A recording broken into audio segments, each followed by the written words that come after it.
Good morning, everybody. Hope you're doing well today. It is Wednesday, the 13th of December. Wednesday, December 13th. Hope you are having a wonderful day already, depending on where you're at and when you're listening to this. But good morning, good evening, good afternoon, however the case might be. So here we are. Life is good. We are halfway in, man. We are halfway there to, okay, let's put this in context. Because I can say this, Vicki and I have been working on this. I can say we're halfway to Christmas, and everybody goes, "What do you mean halfway to Christmas?" We're only 12 days away from Christmas, whatever the case is. But if my context is in the 12 days of Christmas, or from December 1 to the 25th, we're halfway there. And by the way, on that note, we have a wonderful devotional that we've been doing that you can get on. And I'll put the link there next to it that you can get the whole thing and be able to do it. We've started on December 1 and we're on day 13 today. And it's just a little quick 10-minute or so devotional that's got some notes with it and everything else. You can get that, which I'm talking to you about all this, and I haven't even introduced myself. Good morning. I hope you're having a great day. My name's Jay. My wife Vicki and I, we lead this amazing church called The Gate, Northwest Indiana, Chicagoland area. Having the time of our lives, loving it. But last night we were just hanging around, driving around, doing some little bit of shopping, looked at some Christmas lights and just and loved it. And what was crazy is we drove up into our house, and honestly, our lights in my front yard are my favorite. So that's always nice to know you love coming home. But anyway, so good morning, Rhonda. Good morning, Francis. Blessings on you, Texas and New York in the house. So hopefully you're all doing good today. And I come to you every Monday, Wednesday, and Friday just like this, just to hang out and say hey and good morning. And really just to let you know that somebody's out there doing this with you. And you're not alone. You are not alone. Please do not let the enemy convince you that you're all by yourself and no one is around, because that is not true. There are many of us out here fighting the fight, going after it, and making our way as best and as slow, fast, walking, running, crawling, whatever we can to the manger, to the King of Kings and Lord of Lords. So let's do this. So I was thinking about all of this with Mary and Joseph and all of the different areas of the Christmas story, and really been kind of delving deeper into it with the devotional that we have, And so as I'm thinking this through, I just kept thinking about Mary's futures, how God had designed and wove this incredible thing into so many generations. It is it's amazing, and how it all wound around all of a sudden to Mary and Joseph together. And what was really wild about it is that Joseph was the house of David too, but he was the adopted father, basically, the adoptive father of Jesus, and chose it.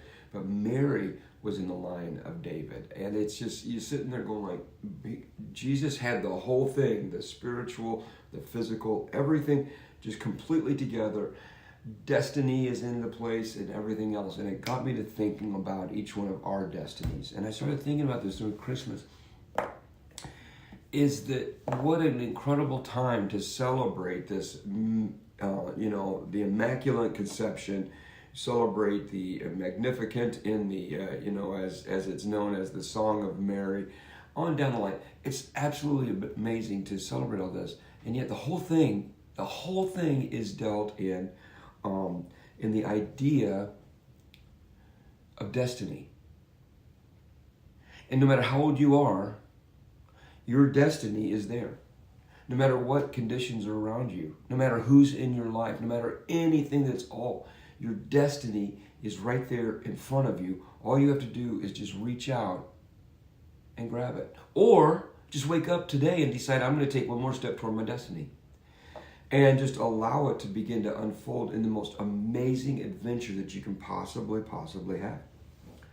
And as I was thinking about that, I came across this quote, something along the lines. It just kind of said there that your destiny is not determined by our decisions, I'm sorry, it's not. Our destiny is determined by our decisions, not our conditions. And sort of thinking about that, I thought about all the people through life who could have decided something different and they didn't, or the ones that did and failed. Adam and Eve had this most incredible destiny in front of them. Moses had this most amazing destiny in front of him. David, Jeremiah, Isaiah, Isaac, all of them, all the way around. And Peter, Judas, all of them. Take your pick. Put them in your own family. But in Ecclesiastes, the 6th chapter, verse 10, we are told that each one of us have a destiny. Each one of us, there has been a destiny placed in, and it was done before we were born. You have a destiny that will interlock with the divinity. You have a destiny that will interlock with all the destinies around the world, that we will be connected together to see this all happen. Good morning, Monty. Blessings on you today. Adam, thanks for being here today. Blessings on you as well. And my point on this is this. I look at this, and probably the biggest deterrent, enemy, frustration to destiny is blame.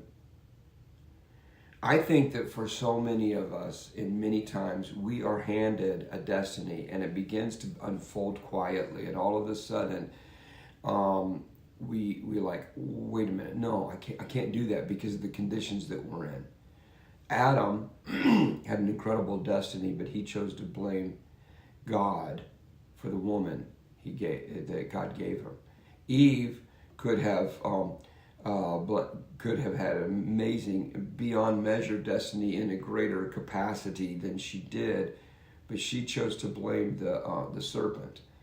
The devil made me. Have you heard that? The devil made me do it. Flip Wilson, I think it was. This many years ago. Many of you probably were not even a glimmer in your daddy's eye to remember a comedian by the name of Flip Wilson, but he would always, anytime something would happen, he goes, well, the devil made me do it. And I think to myself in so many ways, how many times do we blame our conditions, whether it's the people in our lives or it's the circumstances around us? I don't have enough money, I don't have enough education. We blame the things going back. Good morning, Selma. Blessings on you. Part of our hub there in Phoenix, Arizona. Good morning. I'm so happy you're here. So you walk through life and you can begin to wonder, is there the possibility that your destiny is not being fulfilled simply because you are leaning on the conditions and not the decisions? You're leaning on something, a door that was slammed shut in your life, a situation that slammed the trajectory of your world going. And the Bible, our contemporary, good morning, Scott, blessings on you. Whatever the case is, could it be that your every decision you're making according to your condition is just slamming up against? Because there's something else that Ecclesiastes 6:10 says, is that you have been given a destiny, and it was written before you were born, and there is no sense of you kicking up against it, because you will completely fight all of your life.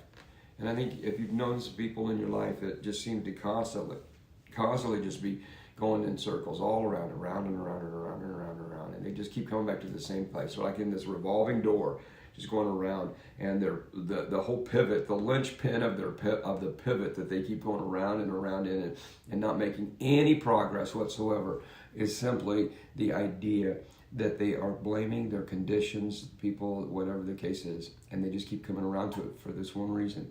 God's put a destiny in your life. God's put a destiny in every single person's life. And we can kick up against it, we can fight it, and we can go in about the conditions of our life, and that we don't have this, we don't have that, or this person did this, or God gave me this and I can't do it without that, whatever the case is. Or we can decide and just say, you know what? This destiny is bigger than any of that. Doesn't matter how much money I have. Doesn't matter who's in my life and who's not in my life. Doesn't matter how much education I have. Doesn't matter what neighborhood I live in. Doesn't matter what color my skin is. How much, it doesn't matter what my culture is. Doesn't matter any of this.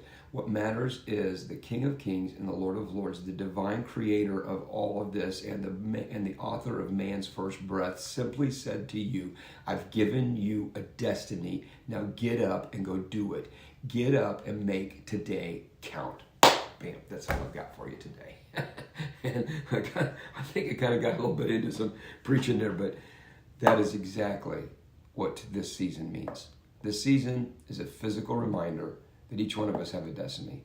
Whether you're a young girl put into an incredibly crazy prophetic situation, or a man that his entire world has been turned right side up, even though he feels like it's turned right side down. And he simply decided, no matter what the conditions are, I'm going forward.